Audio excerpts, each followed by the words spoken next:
MotoGP punya dua Marquez. Satunya juara dunia 8 kali, satunya lagi juara dunia 2 kali.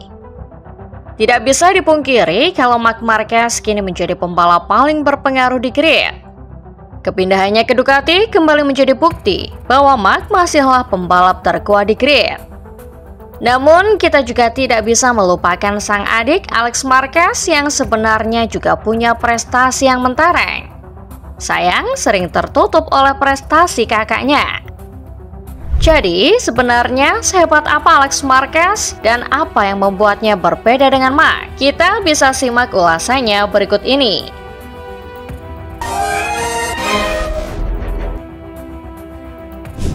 Sama seperti sang kakak, Alex juga lahir di kota Cervera, Spanyol pada tanggal 23 April tahun 1996, selisih 3 tahun dari Marc. Selayaknya seorang adik, Alex juga punya ketertarikan yang sama dengan Marc, yakni di balap motor. Awalnya karirnya dan sang kakak, dua Marquez menghadapi kesulitan finansial. Bahkan sang ayah sampai harus bekerja beberapa pekerjaan untuk mendukung kedua putranya. Karir Marquez bersaudara akhirnya menemui titik terang setelah mereka berdua direkrut oleh Emilio Alzamora. Pada 2005, Alzamora mendirikan Monlau Competition Technical School, sekolah balap yang ditujukan pada pembalap-pembalap cilik Spanyol. Di sana, pertama kali Alzamora bertemu dengan Marc dan Alex Marquez. Setelahnya, Alzamora mendampingi Marquez bersaudara dari level kejurnas hingga kejuaraan dunia. 2010 menjadi tahun penting bagi Alex, karena dirinya berhasil debut di kejuaraan CEV. Dirinya bersaing di kelas 125cc bertandem dengan Alex Rins dan Nicolas Ayo. Sayangnya, Alex belum bisa tampil pada seri pembuka di Catalunya karena belum cukup umur. Setelah 2 tahun, Alex akhirnya berhasil memenangkan CEV Moto3 dengan 2 kemenangan dari 7 seri. Prestasinya itu membuatnya direkrut oleh tim Estrella Galicia 0.0 untuk membalap di kelas Moto3 pada 2013. Moto3 musim 2013 dikuasai oleh 3 orang, yakni Maverick Viñales, mendiang Luis Salom, dan Alex Rins. Viñales memenangkan 3 balapan, Rins 6 balapan, dan Salom 7 balapan. Alex Marquez berhasil mencuri 1 kemenangan, tepatnya di seri Jepang. Kemenangan ini menjadi kemenangan pertama Alex Marquez di level kejuaraan dunia. Berkat kemenangan ini pula, Marquez berhasil mengamankan tempat keempat di papan klasemen akhir. Estrella Galicia 0.0 lalu pindah menggunakan motor Honda pada musim 2014. Alex Marquez masih bertandem dengan Alex Rins pada musim itu. Sementara Luis Salom dan Maverick Viñales naik ke kelas Moto2. Persaingan datang dari Jack Miller yang baru saja direkrut oleh tim Red Bull KTM Ayo dan Romano Fenati yang dinaungi tim VR46. Alex Marquez bersaing ketat dengan Jack Miller hingga seri terakhir. Miller yang menang pada 6 balapan tidak bisa menghentikan Marquez yang lebih konsisten. Meski Marquez hanya memenangkan 3 balapan, namun Marquez bisa membendung Miller dengan selisih 2 poin untuk meraih gelar juara dunia Moto3 2014. Alex berhasil menyamai prestasi sang kakak yang juga merebut gelar di kelas MotoGP. Keduanya menjadi kakak beradik pertama yang merebut gelar dunia pada musim yang sama.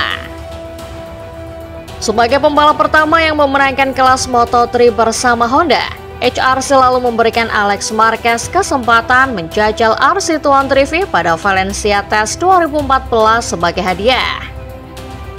Alex mengendarai motor cadangan Marc yang disetting pada settingan default sehingga bisa merasakan karakter RC200V seutuhnya. Selayaknya pembalap Moto3 yang diberikan kesempatan menjajal motor MotoGP, Alex tidak mematok target apa-apa. Dia nampak bersenang-senang dengan mengikuti sang kakak. Bisa dibilang musim 2015 dan 2016 adalah musim tersulit Alex Marquez di Moto2. Dia sulit menang dan menembus barisan depan. Banyak ekspektasi besar tersemat pada Alex karena Mark beberapa kali menyebut kalau adiknya itu bisa lebih cepat dari dia. Kecepatan raw mungkin lebih tinggi Alex, namun daya adaptasi dan strategi balapan jelas Mark yang lebih unggul. Alex memerlukan waktu adaptasi lebih lama daripada Mark di kelas menengah. Hal ini seperti berkebalikan dengan Mark, di mana Mark dulu lebih kesulitan beradaptasi di kelas GP 125 daripada Moto2. Jikalau bukan karena cedera mata, Mark bisa saja memenangkan gelar Moto2 pada tahun pertamanya. Sementara Alex, dia ada di peringkat bawah pada musim debutnya ini. Selain beban menjadi adik seorang Marc Marquez, Alex juga menerima beban dari ekspektasi tim. Maklum, Alex tergabung pada tim Mark VDS Racing yang mana merupakan tim unggulan di Moto2. Podium pertama baru datang pada GP Aragon 2016, di mana Alex berhasil merebut tempat kedua. Mulai musim 2017, Alex perlahan mulai kompetitif.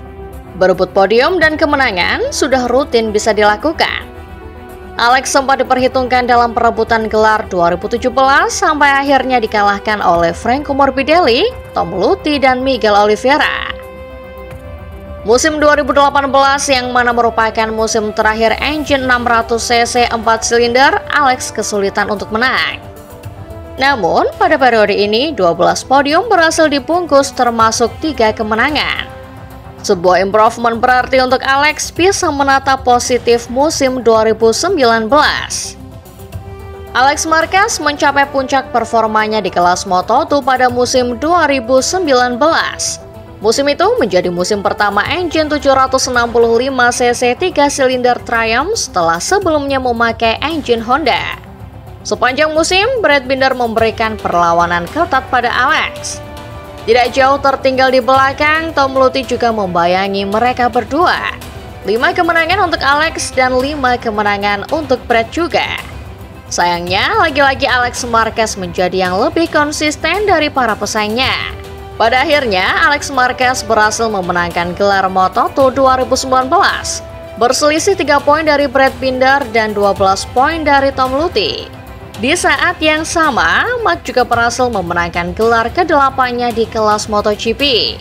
Mark dan Alex kembali menendamkan gelar juara mereka pada tahun yang sama. Setelah memenangkan gelar, Alex selalu direkrut oleh Repsol Honda untuk mendampingi sang kakak. Alex menggantikan peran juara dunia 5 kali Jorge Lorenzo yang musim sebelumnya memutuskan untuk pensiun. Namun sayangnya, cedera parah yang diderita Mark pada seri pembuka membuat Alex harus tampil sebagai pemimpin tim. Di tengah musim 2020 yang sulit, Alex berhasil mengamankan 2 podium, dua-duanya dengan finish di urutan 2. Pada musim yang dimenangkan oleh Joan Mir itu, Alex berhasil mengamankan posisi ke-14. Hal yang membuat Alex patah hati adalah keputusan Honda dan Alberto Puig yang memindahkannya ke tim LCR Honda untuk musim 2021. Sementara posisi yang dia tinggalkan akan dihuni oleh mantan pembalap KTM Pol Espargaro. Setelah dipindah ke tim LCR Honda, performa Alex semakin merosot. Walaupun digadang-gadang mendapatkan dukungan pabrikan, nyatanya itu tidak cukup untuk membuat Alex memiliki performa yang lebih baik. Faktor motor Honda yang sedang tidak bagus juga menjadi salah satu alasan performa Alex yang merosot ini.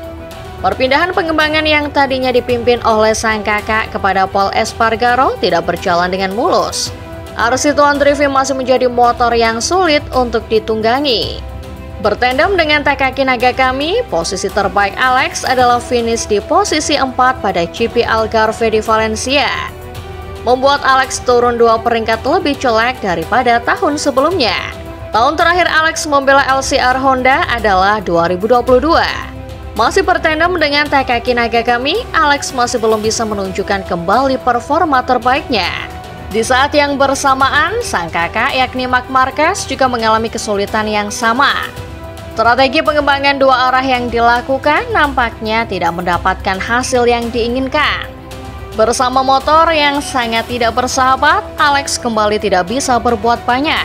Dia kembali finish di posisi yang lebih buruk daripada tahun sebelumnya. Setelah 3 tahun yang sulit dengan Honda, pada 2023 Alex memutuskan pindah tim ke Gresini Racing. Kini mengendarai Ducati, sedikit demi sedikit rasa percaya diri Alex kembali. Bertandem dengan Fabio Di Giannantonio dan mengendarai Desmo GP22, Alex mendapatkan beberapa hasil positif. Bersama Gresini, Alex kembali meraih podium dan bahkan meraih 2 kemenangan di sprint race. Meski belum memenangkan full race, namun hasil 2023 bisa dikatakan menjadi awal kebangkitan dari Alex Marquez. Pada musim 2024, Marc Marquez membuat keputusan besar dengan meninggalkan tim Repsol Honda. Marc bisa dibilang mengambil resiko besar karena selain harus memutus kontrak lebih cepat dari Honda, Marc juga tidak menerima gaji dari Gresini. Tujuannya hanya satu, motor Ducati. Kembali bertandem dengan sang kakak, Alex mengalami sedikit penurunan performa. Meski tidak separah dulu, nyatanya bayang-bayang sang kakak masih menjadi beban besar di pundak Alex. Musim 2024 berjalan di papan tengah, sesekali menantang barisan depan, namun karakter GP23 yang tricky untuk dikendarai menjadi penghalang lain untuk Alex. Hasilnya, sang kakak yang lebih bisa memaksimalkan GP23 berhasil mengamankan tempat ketiga klasemen akhir dan tempat di tim pabrikan. Sementara Alex duduk di tempat ke-7. Walau begitu, peningkatan performa Alex di akhir musim tetap menjadi isyarat baik pada perkembangan Alex untuk musim selanjutnya. Kembali ditinggal oleh sang kakak dan bertandem dengan rookie Fermin Aldiger, Alex menunjukkan performa terbaik di sepanjang karir MotoGP-nya sejauh ini. Finish konsisten di podium baik di full race maupun sprint race. Sempat memimpin klasemen setelah memenangkan full race pertamanya di GP Spanyol dan kembali memenangkan balapan sprint pada GP Inggris Sabtu 24 Mei kemarin. Alex membayangi sang kakak yang kini tengah memimpin klasemen dengan jarak 19 poin. Alex bahkan unggul dari 3 kali juara dunia Pecco Bagnaia yang merupakan tandem sang kakak. Jika Alex terus konsisten menampilkan performa terbaiknya sepanjang tahun, bukan tidak mungkin Alex akhirnya menjadi penantang gelar melawan kakaknya. Kita nantikan bagaimana perkembangan Alex selanjutnya.